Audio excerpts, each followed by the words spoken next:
Welcome to the Compliance 911 Show, a no-nonsense podcast discussing hot topics for today's busy compliance professional. It's everything you wanted to know about regulatory compliance, but we're afraid to ask. And now, here are your hosts, Dean Stockford of M&M Consulting and Len Suzio of Geodata Vision.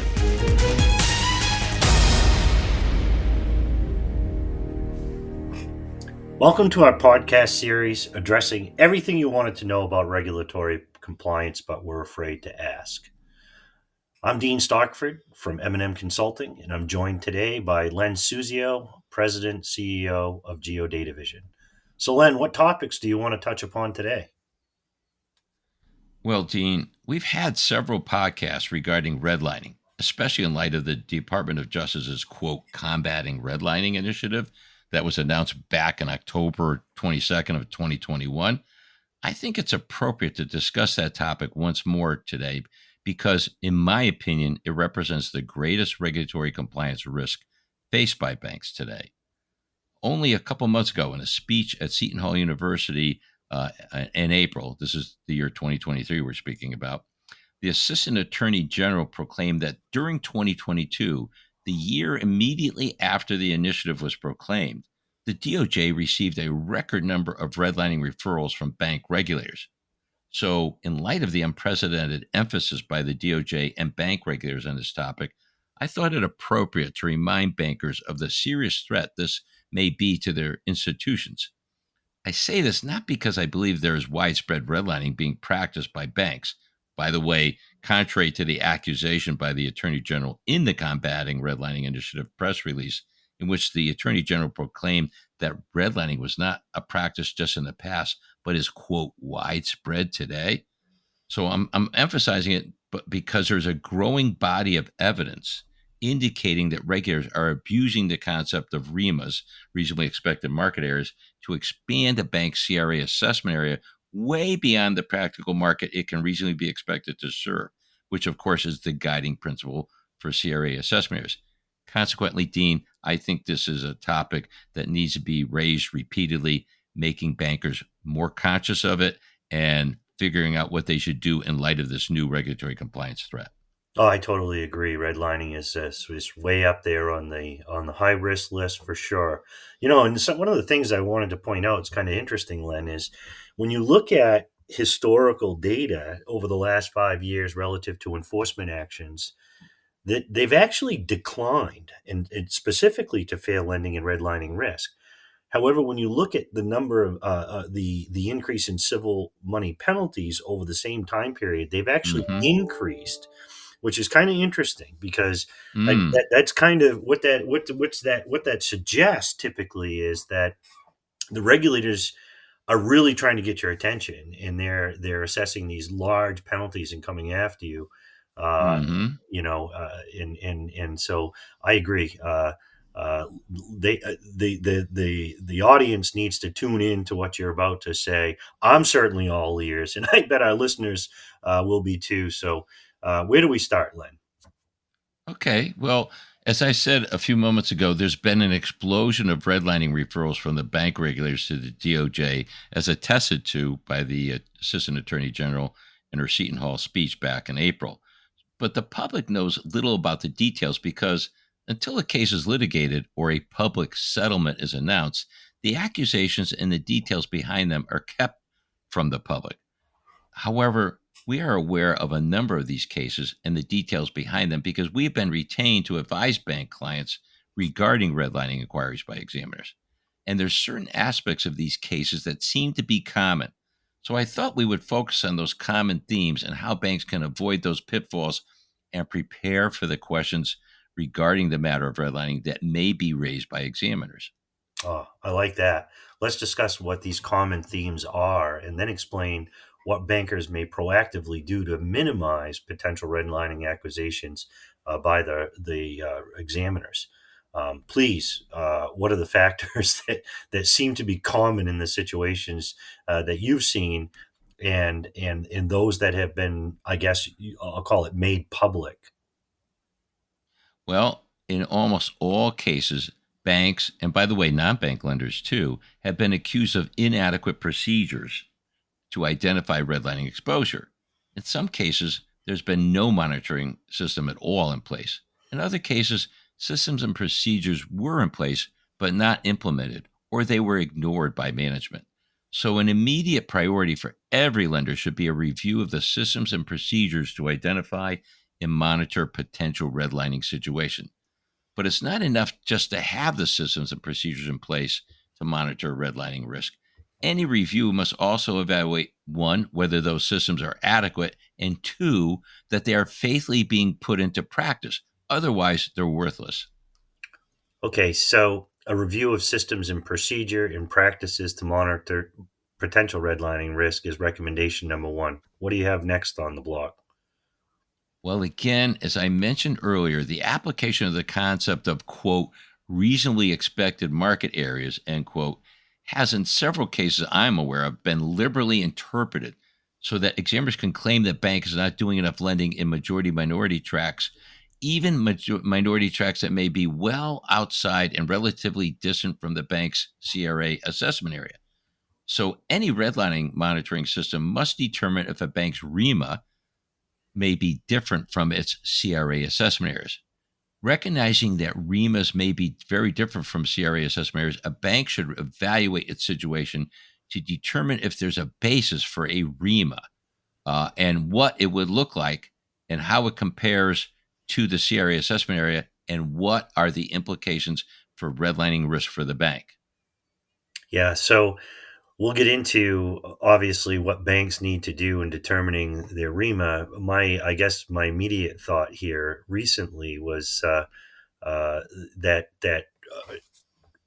I'm always concerned when we start talking about compliance about putting the cart in front of the horse and opening up Pandora's box. So I always caution people. I think this is one of those areas where we have to take that leap of faith and move forward with doing an appropriate REMA analysis, even though, as you've indicated, it's not really defined, but we know that the regulators are looking at it. So I think it's imperative that banks take that leap of faith and certainly do some sort of REMA analysis altogether when we're talking about fair lending.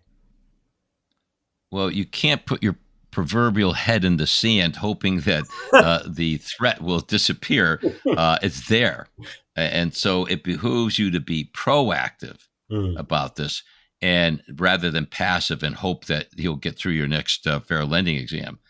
We know this, that the 2023 Fair Lending Examination Procedures described in the Fair Lending section of the Consumer Compliance Exam Manual identifies factors for examiners to consider regarding a REMA. One is what is the CRA assessment area for the bank? Two, the location of the bank's branches, and listen to this, its loan production offices. That's really critical, and I've seen several banks get into a pickle about that. The third thing to consider is the loan application activity and its geographic dispersion inside the assessment area and outside the assessment area. Are there concentrations of activity going on outside the assessment area that may lead an examiner to conclude that your real market is broader and expanded than your CRA assessment area? Also, look at the bank's marketing campaigns and where they are targeted. That's an important distinction because much of the media, in an effort to justify their charges, will talk about the audience that's reached by their various media facilities. And the problem is that they will exaggerate and show you areas that you may not be necessarily interested in, but they're there. And if you have that documentation from the media and an examiner looks at it and says, wow, you were expanding your assessment area because this radio station or this TV station or this local newspaper reaches an audience that's way beyond your assessment area, and you're advertising in it. So that proves that your real market is much broader than your assessment area. So you've got to be aware of that. And then, of course, any complaints or overt statements that may indicate discrimination on the part of bank personnel are also those are the 5 factors that examiners will look at to determine if your REMA is different than your CRA assessment area. Now, I want to reiterate that you'll note that the bank's marketing activities are an explicit factor for REMA consideration, and it's not a factor usually for CRA assessment areas at all. So also, while deposit-taking branches are an important CRA consideration, REMAs will include things like LPOs, any facilities you have outside the assessment area, which indicates that you are marketing in that area, and therefore it's part of your REMA. We had a bank client recently that basically has had a well-defined CRA assessment area for decades, no problems at all. And the examiners challenged them, saying that there was an area where they had an LPO that they opened up a year or two ago that is generating volume, and that indicates that the bank is actually marketing in that area, and therefore they expanded the assessment area to include that area. And lo and behold, while they were doing some volume there, it wasn't enough in the minority tracks and to minority borrowers. It created immediate redlining flags for the examiners. So, and finally, of course, in light of the current aggressive application of REMA delineation rules, the regulatory consequences of operating an LPO may really impose an obligation on a bank to affirmatively meet the credit needs of the minority communities in those markets, even though the nearest bank depository institute branch may be 1,000 miles away. Now, once a bank has determined what a REMA may look like, it then should review and analyze its lending in the minority tracks, as well as its applications and courses of action to minority borrowers. In other words, treat it like it's your CRA assessment area, but this is for fair lending purposes. You have to do that thorough analysis to be able to anticipate whether this is going to be a problem. Yeah, and I've always found that, especially I can speak to your group, and that is the mapping software. Boy, it's really the visual plotting loans, whether it's in your assessment area, outside of your assessment area, certainly gives you that visual, and I love it. I think it's a great tool, and you provide excellent maps relative to that. But how do examiners review the adequacy of the bank's lending in those minority communities? Well, what they do is they'll look at the overall volume of the bank's lending in the REMA, and then they'll look at its market share in the minority tracks and the minority borrowers market, and then compare those numbers to the activity of all the other lenders as well as peer lenders in the REMA. And if a bank's minority market lending falls beneath the penetration rate of other lenders active in the market, the question then becomes, is the underperformance statistically significant? If the results indicate that a statistically significant low rate of lending in the REMA in the minority community, it usually is the predicate for a referral to the DOJ. Yeah, and I'll tell you one other thing that I have seen in that particular case, in those reach out efforts, in those to the minority tracks, goes right back to something that you had mentioned before, and that has to do with marketing. And they, what level of marketing are they doing outside of their assessment area, but in the Mm-hmm. REMA, to target minority groups, and to say, well, geez, we don't have a branch there, or or a depository taking facility, but yet we have a marketing plan and marketing efforts that show that we've reached out to those minority tracks. You certainly can see how the regulators are going to take that into account when they're doing their REMA analysis, for sure. How does a bank know if its results are statistically significant, Len? Well, statistically significant analysis for redlining employs a complex formula that relies on the market volume data and comparison to the bank's activity itself in the market. Any consultant should be able to compute the statistical significance of a bank's lending in the REMA. In fact, that's become standard practice on our part now. Whenever we do any consulting regarding fair lending, we will look at what the potential REMA might be, and we do calculate whether the bank's performance is statistically significant and below the standard threshold, which may trigger, again, a referral to the DOJ. And Dean, while I think of it, I just want to add one other thought here about this REMA and how it's practiced. What we have discovered, to my surprise and, in fact, horror, I guess you could say, is that the regulators have told us that they typically use a REMA that's no smaller than a metropolitan division or an MSA. And for large banks, that's usually not a problem because they've got thousands of branches and they do include the entire country. But for many community banks, this application of the concept of REMA on a basis that's no smaller than a MSA or MD could be very problematic because it's an unrealistic market for the bank to be expected to serve. But nevertheless, that's what they're doing. That's what the examiners are doing. I remember asking one of the examiners about this, saying, well, if you have an unrealistic market definition, then you're going to have unrealistic results. And why are you just applying a concept of a REMA to be nothing smaller than an MSA or metropolitan division? And that examiner could not answer that question. They didn't even disagree with me. They just couldn't answer it. It's just the practice that's being done by the different agencies at this point in time.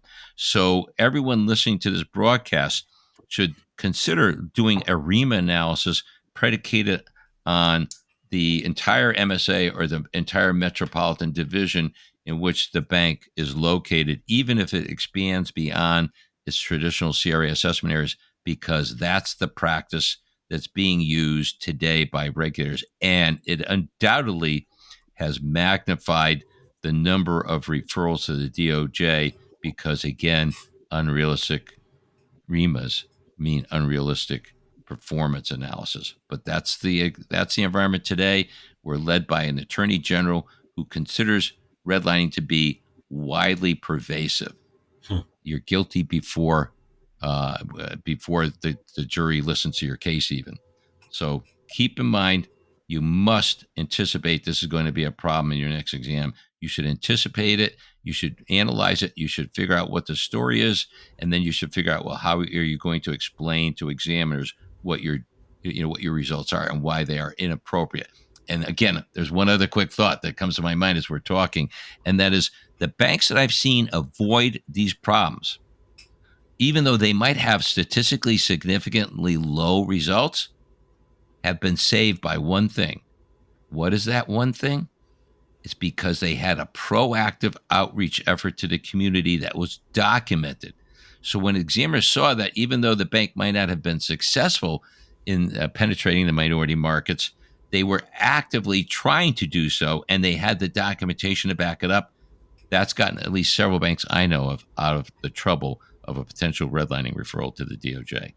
Yeah, that's, certainly critical, especially with the peer comparisons that are happening now. And people get a little confused by that when they, when we do it anyway, they, conduct these types of analysis, and they're saying, well, geez, that's a huge bank and they have all kinds of branches. And why are you comparing us to them? Well, it's based on the percentage or the number of reportable applications on the handlar.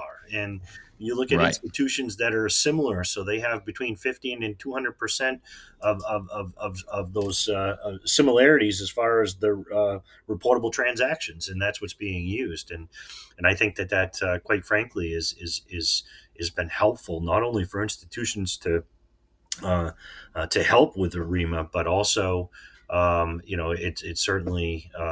it's certainly seeing how you measure up in that particular marketplace.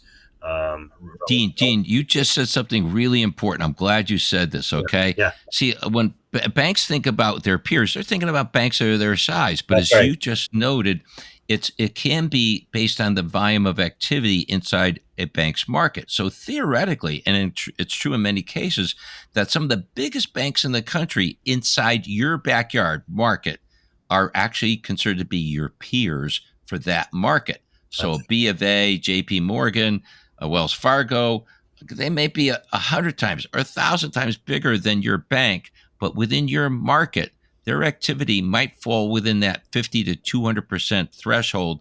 That is a criteria for determining your peers in your market. So don't be surprised when you look and see, wow, why are these mega institutions being included as peers that we're being compared to? I'm so happy you brought that up, Dean. That is a critical point for bankers to understand. Well, you're welcome. And I think that this podcast has been extremely informative. And in light of the current regulatory approach to redlining, it's also very timely. So I encourage all of our listeners to listen, not only listen, but re-listen to this podcast in light of the current regulatory conditions and the serious implications for all lenders relative to this new approach, redlining approach. So thank you for listening today. This is Dean Stockford from M&M Consulting.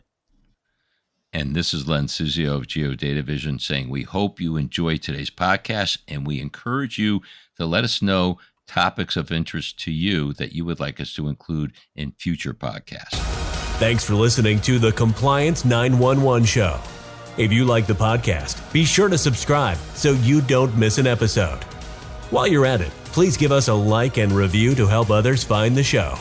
As always, links are in the show notes, and you can always find us online at compliance911show.com. Follow M&M Consulting and Geodata Vision on LinkedIn for all the latest news and information on compliance hot topics.